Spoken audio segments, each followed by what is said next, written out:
ডিম বেগুন এটি একটা ফেমাস রেসিপি।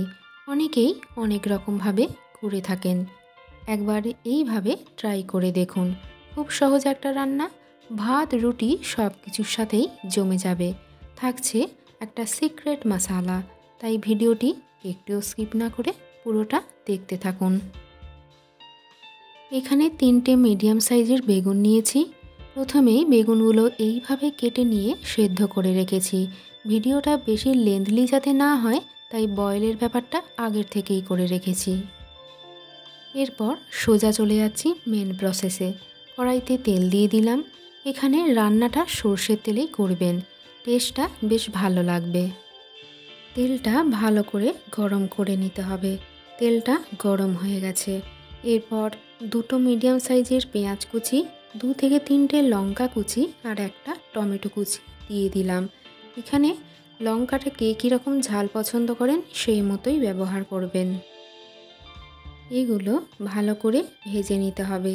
অবশ্যই ফ্লেমটা এই সময় মিডিয়ামে রাখতে হবে। স্বাদ মতো নুন অ্যাড করলাম। আপনারা চাইলে নুনটা পরেও অ্যাড করতে পারেন। 8 থেকে 10 মিনিট ভাজার পর দেখবেন এই রকম কালার এসে গেছে। এর মধ্যে এবার সেদ্ধ করে রাখা বেগুনটা দিয়ে দিলাম। বেগুনটা দেওয়ার পর একটু হলুদ গুঁড়ো দিলাম। বেগুনে হলুদটা কমই ব্যবহার করতে হবে, বেশি দেওয়ার দরকার নেই। এরপর সিক্রেট মশলা চানা মশলা অ্যাড করলাম। এখানে 1 টিস্পুন চানা মশলা অ্যাড করলাম। যে কোনো ব্র্যান্ডের চানা মশলা আপনারা এখানে দিতে পারেন। এতে টেস্টটা এনহ্যান্স করবে। তাই যারা বেগুন পছন্দ করেন না বা খান না, তারা এইভাবে একবার ট্রাই করে দেখবেন।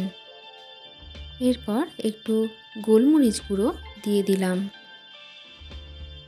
ভালো করে এইভাবে ম্যাশ করে নিতে হবে। আমি যেভাবে দেখাচ্ছি সেম প্রসেসে করবেন, খেতে নিশ্চয়ই ভালো লাগবে।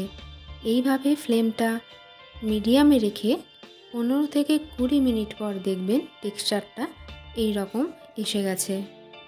আমার চ্যানেলে যারা বন্ধু হয়ে আছেন তাদেরকে অসংখ্য ধন্যবাদ।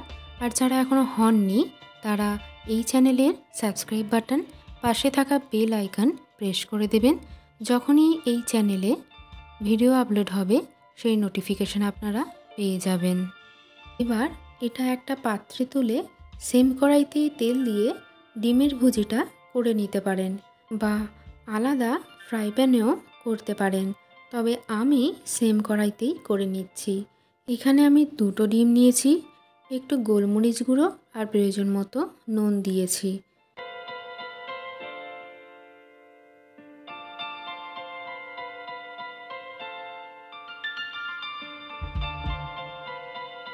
ডিমের ভুজিটা হয়ে গেছে।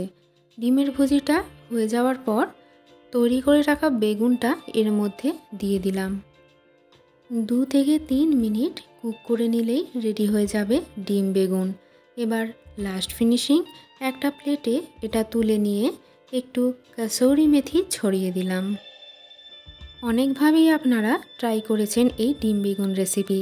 একবার এইভাবে ট্রাই করে কমেন্ট করে অবশ্যই জানাবেন রেসিপিটা কেমন লাগলো। ভিডিওটি দেখে ভালো লাগলে চ্যানেলটি সাবস্ক্রাইব করার অনুরোধ রইল। দেখা হচ্ছে নেক্সট ভিডিওতে।